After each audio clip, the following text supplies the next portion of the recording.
Svea, Yoni, Kimi, and generations of the Peres family, President Rivlin, Prime Minister Netanyahu, members of the Israeli government and the Knesset, heads of state and government, and guests from around the world, including President Abbas, whose presence here is a gesture and a reminder of the unfinished business of peace. To the people of Israel, I could not be more honored to be in Jerusalem to say farewell to my friend Shimon Peres, who showed us that justice and hope are at the heart of the Zionist idea. A free life in a homeland regained. A secure life in a nation that can defend itself by itself. A full life in friendship with nations who can be counted on as allies. Always. A bountiful life, driven by the simple pleasures of family and by big dreams. This was Shimon Peres' life. This is the state of Israel. This is the story of the Jewish people over the last century. And it was made possible by a founding generation that counts Shimon as one of its own. As one of its own. Shimon once said, "The message of the Jewish people to mankind is that faith and moral vision can triumph over all adversity." For Shimon, that moral vision was rooted in an honest reckoning of the world as it is. Born in the shtetl, he said he felt surrounded by a sea of thick and threatening forests. When his family got the chance to go to Palestine, his beloved grandfather's parting words were simple. "Shimon, stay a Jew." Propelled with that faith, he found his home. He found his purpose. He found his life's work. But he was still a teenager when his grandfather was burned alive by the Nazis in the town where Shimon was born. The synagogue in which he prayed became an inferno. The railroad tracks that had carried him toward the promised land also delivered so many of his people to death camps. And so from an early age, Shimon bore witness to the cruelty that human beings could inflict on each other. The ways that one group of people could dehumanize another. The particular madness of anti-Semitism, which has run like a stain through history. That understanding of man's ever-present sinfulness would steel him against hardship and make him vigilant against threats to Jewry around the world. But that understanding would never harden his heart. It would never extinguish his faith. Instead, it broadened his moral imagination and gave him the capacity to see all people as deserving of dignity and respect. It helped him see not just the world as it is, but the world as it should be.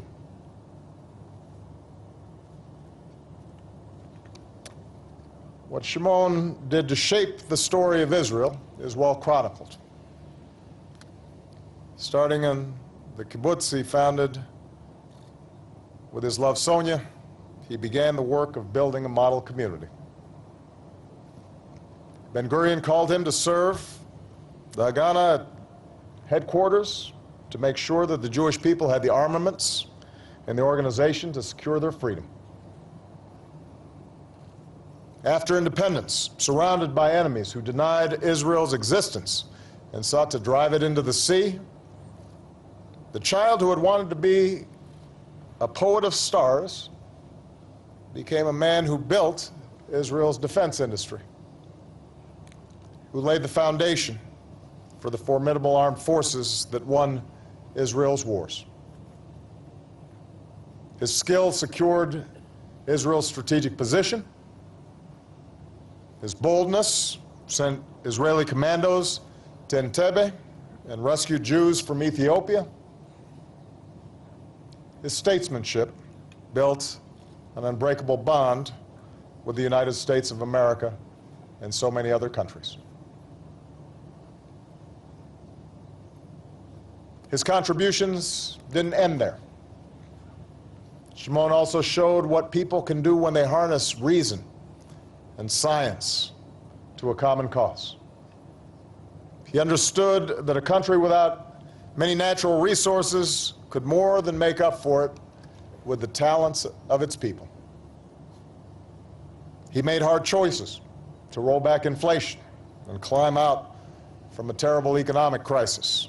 He championed the promise of science and technology to make the desert bloom and turn this tiny country into a central hub of the digital age, making life better not just for people here, but for people around the world.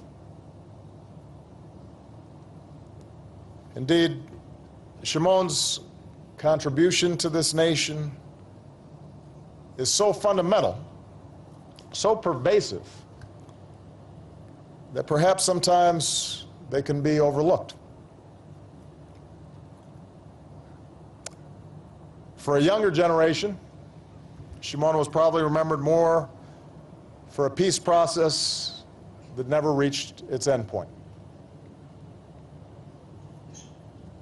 They would listen to critics on the left who might argue that Shimon did not fully acknowledge the failings of his nation, or perhaps more numerous critics on the right who argued that he refused to see the true wickedness of the world and called him naive.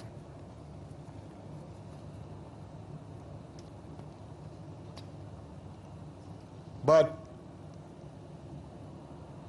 whatever he shared with his family or his closest friends, to the world, he brushed off the critics. And I know from my conversations with him that his pursuit of peace was never naive. Every Yom HaShana, he read the names of the family that he lost. As a young man, he had fed his village by working in the fields during the day, but then defending it by carrying a rifle at night. He understood in this war-torn region, where too often Arab youth are taught to hate Israel from an early age. He understood just how hard peace would be. I'm sure he was alternatively angry and bemused to hear the same critics who called him hopelessly naive depend on the defense architecture that he himself had helped to build.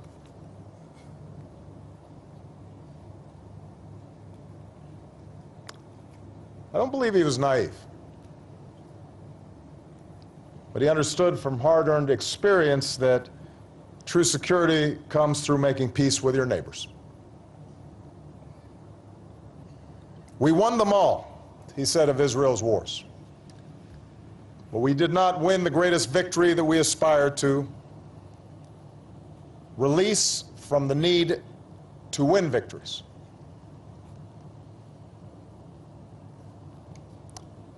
And just as he understood the practical necessity of peace, Shimon believed that Israel's exceptionalism was rooted not only in fidelity to the Jewish people, but to the moral and ethical vision, the precepts of his Jewish faith.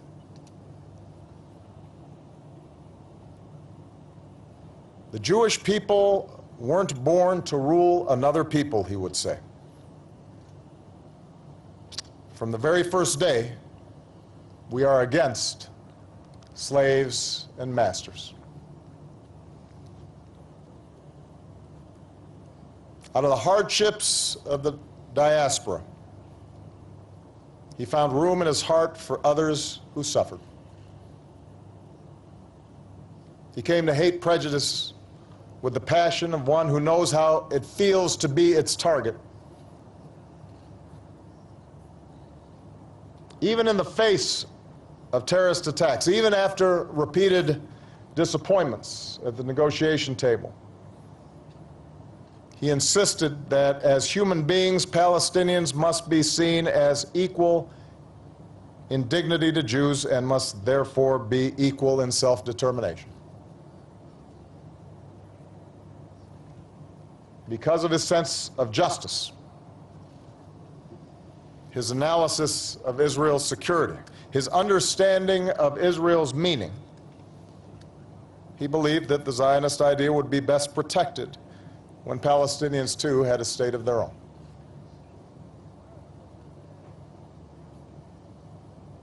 Of course, we gather here in the knowledge that Shimon never saw his dream of peace fulfilled. The region is going through a chaotic time. Threats are ever present. And yet he did not stop dreaming, and he did not stop working. By the time that I came to work with Shimon, he was in the twilight of his years, although he might not admit it. I would be the 10th U.S. president since John F. Kennedy to sit down with Shimon, the 10th to fall prey to his charms. I think of him sitting in the Oval Office, this final member of Israel's founding generation, under the portrait of George Washington, telling me stories from the past, but more often talking with enthusiasm of the present. His most recent lecture, his next project, his plans for the future, the wonders of his grandchildren. In many ways, he reminded me of some other giants of the 20th century that I've had the honor to meet. Men like Nelson Mandela, women like Her Majesty Queen Elizabeth, leaders who've seen so much, whose lives span such momentous epics that they find no need to posture or traffic in what's popular in the moment. People who speak with depth and knowledge, not in sound bites. They find no interest in polls or fads. And like these leaders, Shimon could be true to his convictions even if they cut against the grain of current opinion. He knew better than the cynic that if you look out over the arc of history, human beings should be filled not with fear, but with hope. I'm sure that's why he was so excited about technology, because for him it symbolized the march of human progress. And it's why he loved so much to talk about young people, because he saw young people unburdened by the prejudices of the past. It's why he believed in miracles, because in Israel he saw a miracle come true. As Americans and Israelis, we often talk about the unbreakable bonds between our nations. And yes, these bonds encompass common interests, vital cooperation that makes both our nations more secure. But today, we are reminded that the bonds which matter most run deeper. Anchored in a Judeo-Christian tradition, we believe in the irreducible value of every human being. Our nations were built on that idea. They were built in large part by stubborn idealists and striving immigrants, including those who had fled war and fled oppression. Both our nations have flaws that we've not always fixed, corners of our history which date back to our founding that we do not always squarely address. But because our founders planted not just flags in the eternal soil, but also planted the seeds of democracy, we have the ability to always pursue a better world. We have the capacity to do what is right.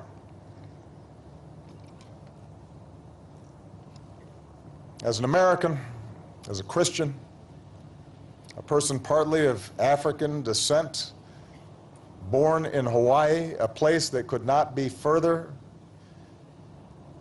than where Shimon spent his youth, I took great pleasure in my friendship with this older, wiser man. We shared a love of words and books and history. And perhaps like most politicians, we shared too great a joy in hearing ourselves talk.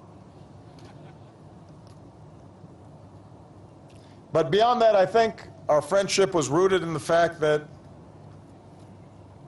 I could somehow see myself in his story, and maybe he could see himself in mine. Because for all of our differences, both of us had lived such unlikely lives. It was so surprising to see the two of us where we had started, talking together in the White House, meeting here in Israel. And I think both of us understood that we were here only because in some way we reflected the magnificent story of our nations. Shimon's story, the story of Israel, the experience of the Jewish people. I believe it is universal. It's the story of a people who, over so many centuries in the wilderness, never gave up on that basic human longing to return home. It's the story of a people who suffered the boot of oppression and the shutting of the gas chamber's door, and yet never gave up on a belief in goodness. And it's the story of a man who was counted on and then often counted out again and again, and who never lost hope. Shimon Peres reminds us that the state of Israel, like the United States of America, was not built by cynics. We exist because people before us refused to be constrained by the past or the difficulties of the present. And Shimon Peres was never cynical. It is that faith that optimism, that belief, even when all the evidence is to the contrary, that tomorrow can be better, that makes us not just honor Shimon Peres, but love him. The last of the founding generation is now gone. Shimon accomplished enough things in his life for 1,000 men. But he understood that it is better to live to the very end of his time on earth with a longing not for the past, but for the dreams that have not yet come true. An Israel that is secure in a just and lasting peace with its neighbors. And so now this work is in the hand of Israel's next generation, in the hands of Israel's next generation and its friends. Like Joshua, we feel the weight of responsibility that Shimon seemed to wear so lightly. But we draw strength from his example and the fact that he believed in us, even when we doubted ourselves. Scripture tells us that before his death, Moses said, "I call upon heaven and earth to bear witness this day that I have set before you life and death, blessing and curse. Therefore choose life, that you and your offspring may live." Ubacharta b'chaim. Choose life. For Shimon, let us choose life as he always did. Let us make his work our own. May God bless his memory, and may God bless this country and this world that he loved so dearly. Shimon. Toda rabba, chaver yakar.